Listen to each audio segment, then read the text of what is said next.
começou numa sexta-feira. Era o último dia que ela ia ficar naquele lugar. E ela estava muito tranquila, serena, não esperando nada, apenas receptiva, normal. E aí ela estava sentada, reunida com seus amigos, com seus familiares, amigos, anotando coisas interessantes que vinham à mente, os ensinamentos que estavam sendo passados, até que ele chegou. E ele cumprimentou todo mundo, cumprimentou a ela, até que ele virou para ela e fez uma proposta.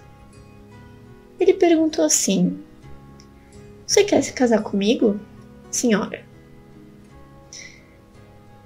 Aí ela ficou assim: "Como assim? Me casar com você?" Aí ele repetiu a pergunta: "Você quer se casar comigo, senhora?" E aí ela ficou pensando, né? Ficou pensando em várias coisas e maquinando isso. E pensando assim, eu conheço ele, mas eu não sei do passado dele, eu não sei quem ele realmente é.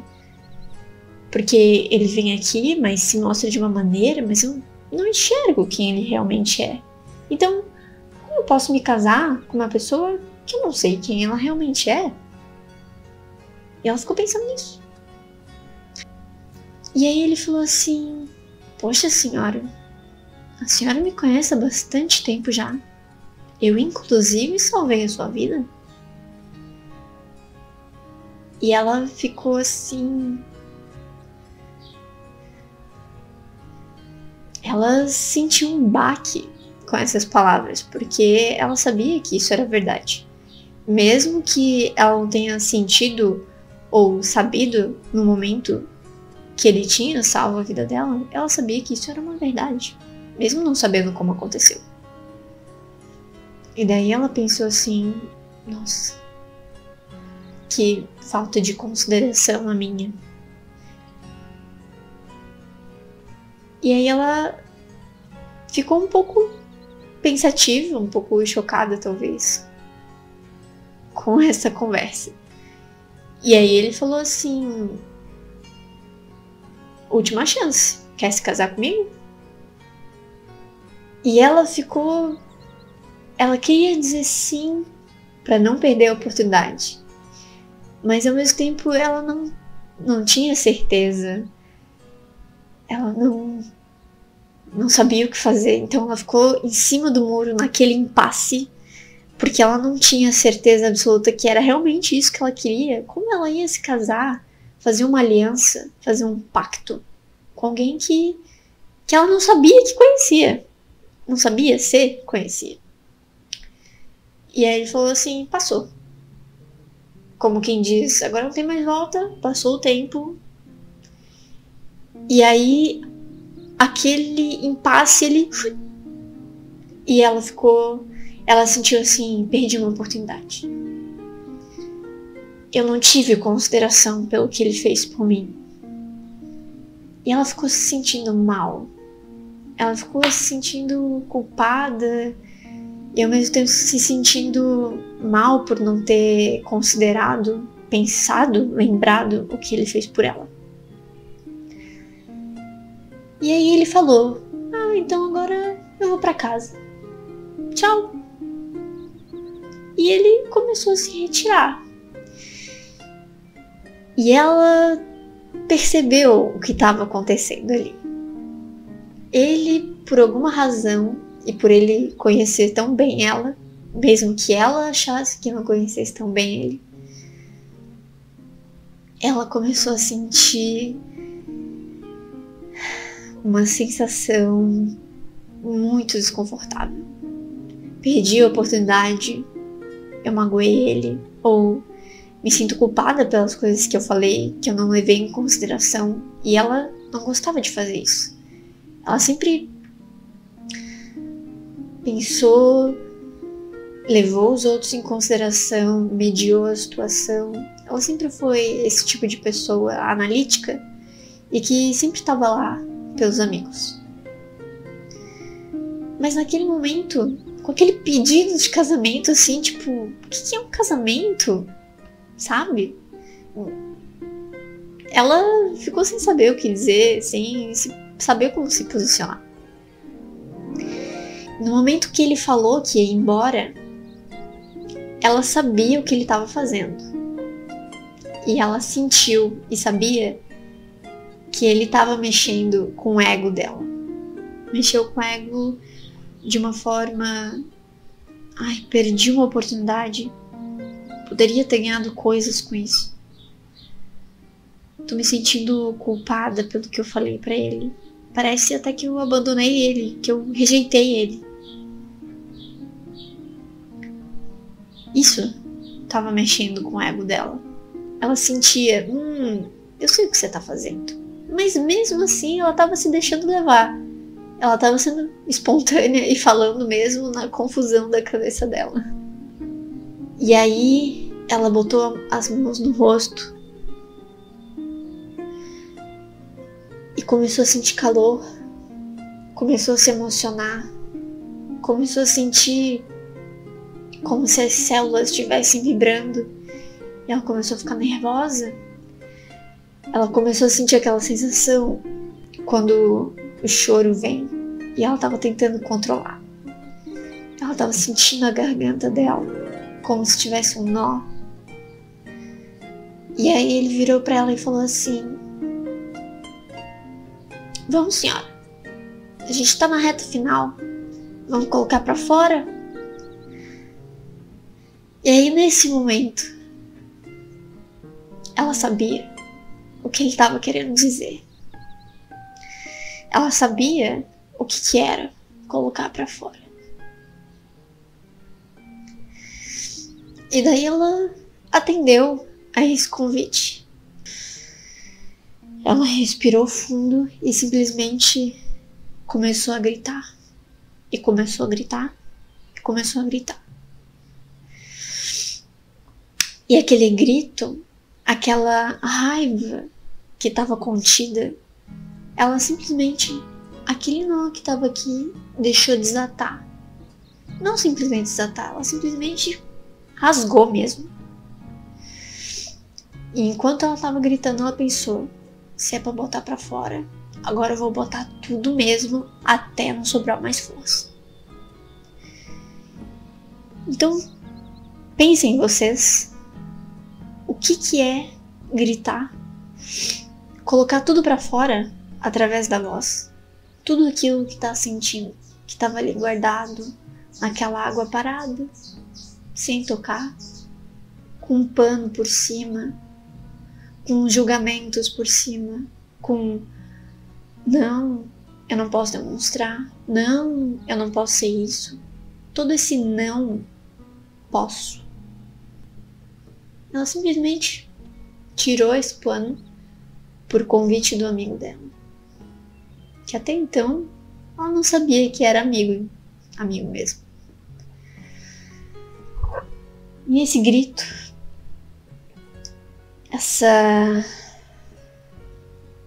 esse vômito gutural,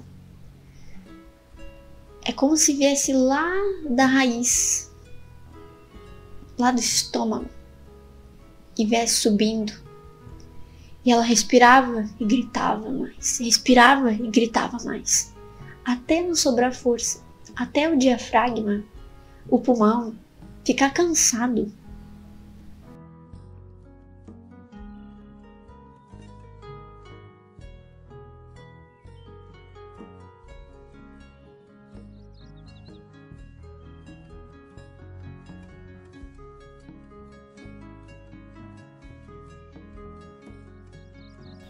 Tava tudo escuro. Ela tava com as mãos nos olhos. Mas ela viu rapidamente um filme passar de trás para frente. Ela viu cenas, memórias do que ela tinha vivido desde o período que ela ficou com depressão. tudo que tinha acontecido entre ela, entre as pessoas com quem ela convive, as coisas que ela não tinha conseguido digerir, não sabia lidar. E esse filme foi se desenrolando até chegar no período de infância dela. No ponto onde as coisas começaram a se desenrolar. E ela voltou ao passado num piscar de olhos, desde o período que ela era uma criança. Quando ela não conseguia mais gritar, porque o corpo não tinha mais força, só vinha aquele choro, só o choro, só o ser, o choro. Depois que ela voltou, uma das pessoas que estavam no local falou assim: "Meu Deus, ela, seu rosto tá todo vermelho. O que aconteceu?" Ela não sabia o que eles estavam falando. Ela não tinha espelho ali, ela não sabia como é que tava o rosto dela, mas ela tava se sentindo super bem. E aí ele chegou até ela, quando ela se acalmou mais, mesmo ela soluçando um pouco ainda. E ele falou assim, olhando nos olhos dela: "Parabéns, senhora. Agora você renasceu. Quer se casar comigo?" E aí ela falou assim, porque ela entendeu o que ele estava falando e o que ele fez. E aí, com esse sim, ele pegou uma aliança rosa e entregou para ela, dizendo: "Agora eu os declaro amigos e amigos." E quando ele falou essa frase, ela começou a chorar muito mais e muito mais. Porque essa frase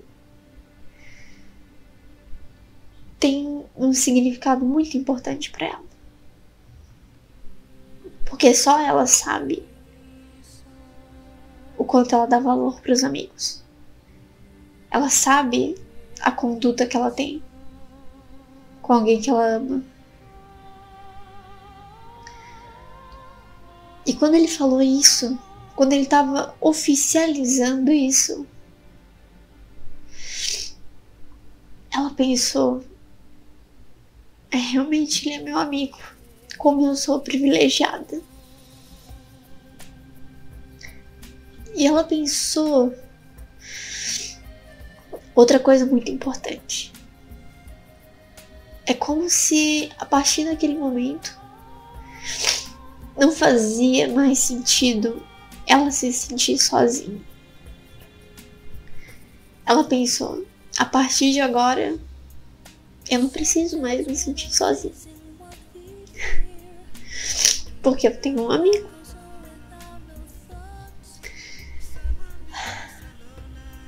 Embora naquele momento ela não soubesse de todas as explicações e o porquê disso e o significado dessa situação, isso não importa. O que importa é o que isso causou nela. O que importa é o que ela se permitiu sentir e o que ela se permitiu curar. A explicação não importa.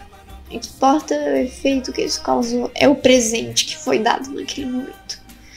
E que ela viveu cada momento dessa catarse, se você quiser chamar assim. Cada segundo, como se fosse o único e o último da vida dela. Depois disso, ele continuou repetindo esporadicamente: amigos e amigos, amigos e amigos. Como se essa frase fosse um mantra. E cada vez que ele repetia, ela chorava mais e chorava mais. Ela sabia o que isso queria dizer.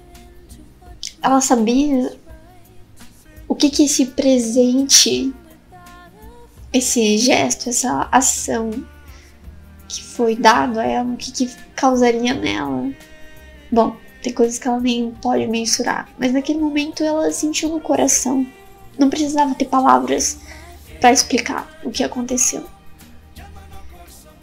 Porque ela sabe que quando a gente sente com o coração, ou seja, quando a gente silencia a nossa mente, não há palavras que descrevam. Apenas o sentir faz todo sentido sem ter nenhuma palavra que explique esse sentir. E isso não tem preço. E depois que essa situação aconteceu, quando tudo se acalmou, ele cuidou do rosto dela. O que aconteceu foi que, fisicamente falando, ela ficou com tanta raiva, fez tanta pressão na cabeça que o sangue subiu e coagulou no rosto. Então ela ficou cheia de pipocas no rosto, vermelho, meio roxo, quase um hematoma. Ficou vermelho mesmo, parecia que tinha levado 2 socos na cara. E aí ele cuidou disso. Mais um gesto de carinho. E depois ele foi embora. Foi embora, mas ele sempre tá ali, né?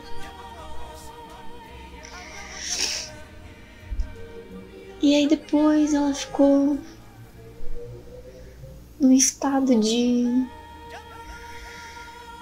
leveza, pensando, refletindo o que tinha acontecido, acolhendo tudo isso